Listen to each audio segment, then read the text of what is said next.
What's going on, Raider Nation? It's Mitchell Renz here, host of the Raiders Report, with the news that you need to know today. I'll be real, I got some good and I got some bad news, but I do know this. It's Chiefs week, and I don't give a shit what you think of this Raiders team right now. The nation, the job, it's always to stand up. It's always to be ready to go. I want to see some FKCs down below in the comments. Quite frankly, every video that I put out this week, where are my real ones at? Give me some FKCs down below. So coming up here, we're going to get into the good news first, and then I'll talk a little bit about the bad news that I would say most Raider fans just need to know. We'll get into the injury news around this team, around the Chiefs on top of that, and maybe some of the things that certain players said today, which some good stuff out there. So first, let's go with this one. Jakobi Meyers, he ended up practicing today.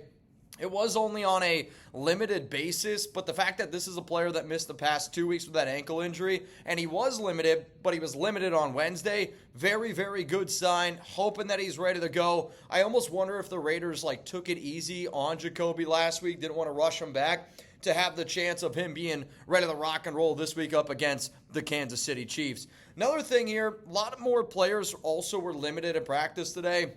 In terms of limited, Adam Butler, though what I understand, he's going to be okay, a little bit of a rest period. Tommy Eichenberg dealing with a quad, he was limited. Kanai Malga, he's been out multiple times, but Kanai, he's dealing right now with that knee injury, limited. And then also Gardner and Jakorian, they practiced in full, so some good news there. Other players that did not participate, we'll talk about a little bit later on in the show after I tell you guys about our sponsor.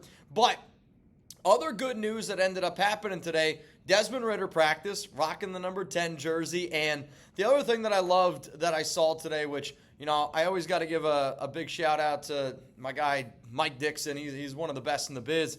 And he got a really cool video of Desmond Ritter talking about, what it meant to him.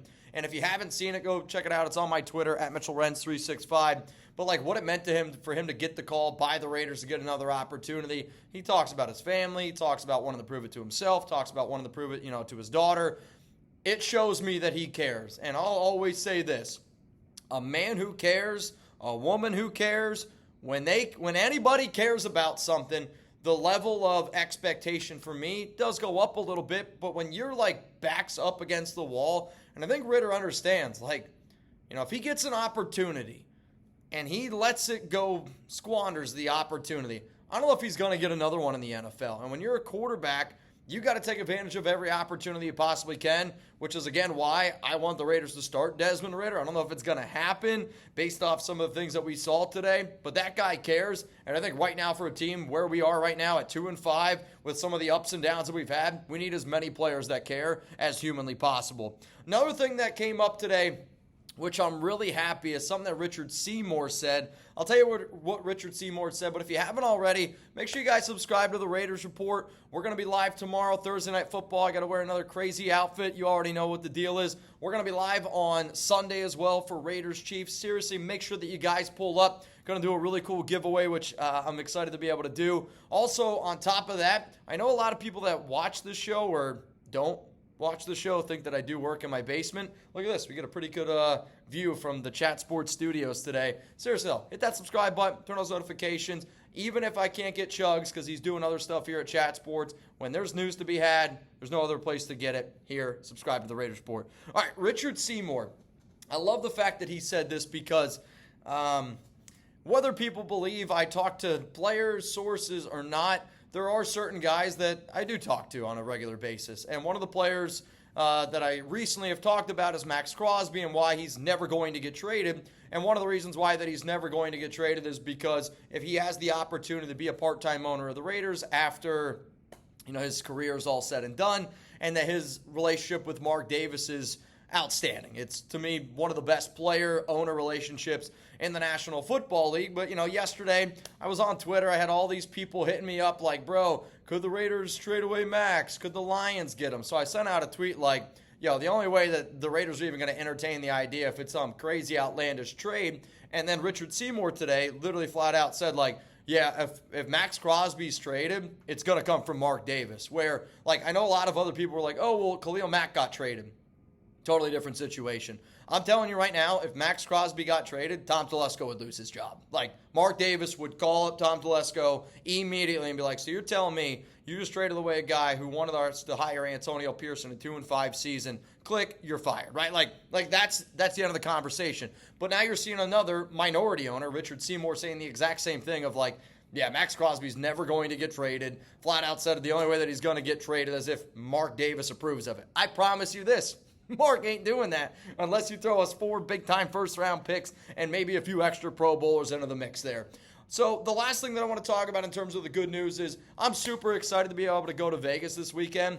I fly in on Saturday. I'm going to land, probably somewhere around in the morning. I forget the exact time. And I got some plans. I got some stuff set up. I've had a lot of Raider fans, hit me up like, yo, bro, can we hang out? Can we grab a drink? I would love to, and I'm looking for a place to hang out. I just don't know where to go. Like, I don't always come out to Vegas all the time. When I do, it's usually like a restaurant or a bar has already invited me to come out there, and we just have a meet up there. I don't have one of those situations, I guess, this time around because I'm going out there to meet somebody who's watches this show and does a lot to support us, I guess. So we're going to go out there to meet him. But real talk, if there's a restaurant, if there's a Raiders party, if there's a bar that you guys are all going to, or if it's like some place that a bunch of Raiders fans always go to on game day, let me know down in the comments. Hit me up on social media. I would love to be able to shake some hands, have some drinks. I just genuinely, I don't know where to go, and I don't know where to tell people to meet me because I don't know where all the party's at. I want to be able to go. I want to be able to have a good time. So if you could, please let me know. I'm down to always hang out. Coming up next here, let's talk about some of the bad news. Before I get into that, I do want to tell you guys about our sponsor here, Prize Picks. If you haven't already, sign up today. Get $50 instantly when you play $5. You don't even need to win to receive the $50 bonus. It's guaranteed. Prize Picks is the best place for real money sports action with over 10 million members and billions of dollars in awarded winnings. Prize Picks has made daily fantasy sports accessible to all. You just pick more or less on at least 2 players for a shot to win. Now, download the Prize Picks app today. Use code CLNS. That link's going to be available to you all down in the comments, down in the description of today's show. And get $50 instantly after you play your first $5 lineup. So a lot of times when I do shows like this style and I don't have a lot of the graphics, I want to show you exactly what I do. So I'm on Prize Picks right now. And if I wanted to, I could literally do a $10 NBA protected play, which I think would be a really cool and fun thing to do. I'm not going to do it because I don't know as much about that organization. But if you go to, let's say, like the search tab, for example, you click on NFL, you can go to the Raiders, and you can see what's available here. So I'm looking right now for the Raiders. They got Alexander Madison Demons. So that's a risky one, I'm not going to lie. Brock Bowers, 62.5 receiving yards. That one's actually pretty good. Bowers, touchdown. Daniel Carlson, 2 field goals made. That's a demon pick. So, for example, right, if I were to make a lineup right now, Gardner, Minshew, pass yards, less. Let's go with Brock Bowers, 62.5 receiving yards. We got to go more, right? Yeah, got to go more. Let's go more. And then let's end up, since I already took Bowers here, I can't take the Bowers touchdown catch. So I'm either going Trey Tucker touchdown, Jakobi Meyers touchdown, Daniel Carlson 2 field goals, or Alexander Madison touchdown. I'm going to be honest. Out of those, I would go 2 field goals from Daniel Carlson. So here would be my lineup. And since Carlson's a demon pick, right now it would be 20 to win, $120. That's if all 3 ended up being correct. If I did the flex play, 3 correct or the 2 correct, it would be 20 to win $60. That's how Prize Picks works. I think you guys should try it out. It's a lot of fun, and especially in a season that's like this year where the Raiders, let's face it, are kind of a bit of a struggle bus.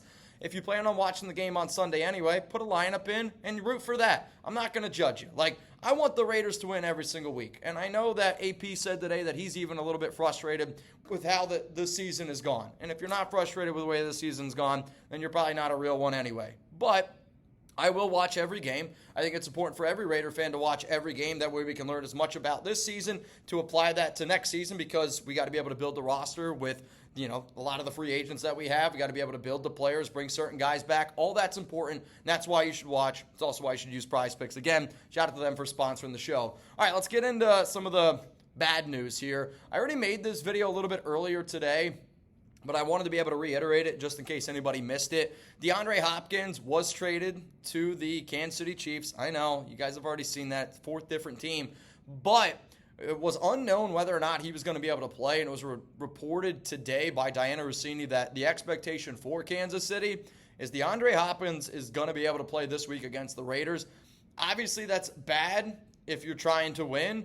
I know there's a lot of Raider fans out there that are in this like tank mentality, which I can't do it in me. If they end up losing, I'm not going to be as mad, but every single game day, I'm going to show up. I'm going to be ready to go. And, somebody earlier was like, bro, you're mental if you think Desmond Ritter is going to save the Raiders. You know what? Maybe I am a little bit mental, but I think you got to be at times a little bit crazy to be a Raiders fan, and I'm definitely a little bit crazy sometimes. So DeAndre Hopkins is expected to play. 2 injuries that are scaring the hell out of me. Actually, 3 injuries that are scaring me. Harrison Bryant, he did not participate today. He's got an elbow injury, and if you remember, Bryant ended up getting injured in the game last week. And the fact that the Raiders ended up signing an extra, I believe his name is Trevon Wesco. He was drafted in 2019 in the 4th round. And funny enough, actually, he went to college called Lackawanna College, which is like really, really close to where I grew up. So I thought that was kind of crazy. But the Raiders ended up putting him on the practice squad. And I almost wonder if that's like a little bit more extra injury insurance in case Harrison Bryant is unable to go. And I really, really hope that Harrison Bryant's able to go. Also, speaking of practice squad, I'm totally going off tangent here, but sometimes you're going to get that when these type of shows. I would love to see Terrace Marshall play this week. It's a big ask. Probably going to happen after the bye week, but I'm just saying it'd be pretty dope to see him end up suiting it up. He's a pretty big bodied outside receiver. Another thing, though, another guy that ended up missing time today was Kolton Miller. He's still dealing with that shoulder injury. You'd like to be able to get him out there. He has been playing a little bit better. I'm curious to see how much 6 offensive line fronts the Raiders use this week. I was talking to somebody inside the building, and they told me that don't be shocked if you see a lot of 6, not a lot. I mean, more than you would expect, 6 offensive line fronts. And one of the reasons why that they're doing that is simply because they want to really try to control the edge, but also be able to double team Chris Jones. So because this offensive line has struggled, because they want to get a little bit physical, watch out for some 6 offensive line fronts. And also, I believe in JPJ. He's got a hell of a task going up against Chris Jones. And I don't know if you saw what JPJ did. He put this what is it called? It said number 1 rookie tight end, and he put it on Brock Bowers. I'm trying to think. It's you see him at beauty pageants or Miss America. What I'm talking about? It just kind of goes like this. It's like a ribbon. JPJ did that, and I kind of like that he did it because Brock Bowers is the best tight end right now in the National Football League. He's better than Travis Kelce. I don't care what anybody says. 60 targets, 47 grabs, 477 yards, 88.3 PFF grade. All those are number 1 according to all tight ends, and he is on pace to shatter every single rookie tight end record, and it's not all that close. I broke down some of those numbers yesterday on the show in case you missed it. But Kolton Miller might not be 100% healthy still, and I don't know when he's ever going to be healthy, but he has been playing better. Though the injury that does really concern me on the offensive line is Dylan Parham. And I said this week, if it was up to me, I would try to either trade Andre James or bench Andre James after the NFL trade deadline if you're unable to deal him. And I say that because Jordan Meredith has really stepped up. He's been playing some solid football. He's got over 122 snaps this season, and 87, I want to say, PFF grade. Has played really, really well. But because Dylan Parham cannot go, that means we're going to have to rely on Andre James again. And I've been kind of wanting Parham or JPJ to play center. But no Parham does upset me a little bit. But luckily, we do have Meredith to be able to step in. The final thing that I'm going to say is this. Gardner Minshew took the podium this week, and he talked to the media. And usually the way that the Raiders do that, and maybe they decide to change up their opinion a little bit later. But Gardner Minshew did talk to the media. I did get a text late last night that was like, dude, I don't think that Desmond Ritter is going to end up starting. If that's the case, then that is the case. I think it's a bad move by Antonio Pierce, and maybe Ritter isn't ready, and maybe it's unrealistic for me to even hope that Desmond Ritter would be ready. Quite frankly, it is unrealistic. But what the hell do you have to lose? Gardner Minshew is not ready to go. He's shown that he doesn't have a lot of confidence in himself, and I don't know if I blame him. I don't have a lot of confidence in Luke Getsy either, and I don't think it's just a Gardner Minshew problem. But the fact that he did speak to the media today, the fact that the Raiders' official depth chart did come out today, and it had him listed at QB2, Gardner was 1, Desmond Ritter was 2. I'm sorry, but to me, that's some bad news because I wanted to see Desmond Ritter, and I was really hoping and excited that we were going to get that opportunity. All right, y'all, I'm heading on out of here. I got to get home. I got to feed my dog, Chuck. Reminder, tomorrow, Thursday Night Football. For all you Dodger fans out there, I got to wear a Dodgers jersey. which for me is it's going to be a little bit painful. Avgin, you're an absolute legend, man. Tomorrow's going to be a lot of fun, I promise you. And then make sure you guys are on the lookout Saturday. I'll probably be wearing my Raiders Report hat, and I'll be walking around looking for stuff to do. Seriously, though, much love to everybody out there. Want to see Desmond Ritter suit up. Just don't think it's going to happen. For more videos here around the Las Vegas Raiders, make sure you click that subscribe button right here. If you want even more content with a lot more graphics, I promise you, both of these videos will have that. We pump out a lot of different shows here. We go live. We do videos like this. At the end of the day, if you subscribe to the Raiders Report, you're not going to be able to stay up to date more than watching this show.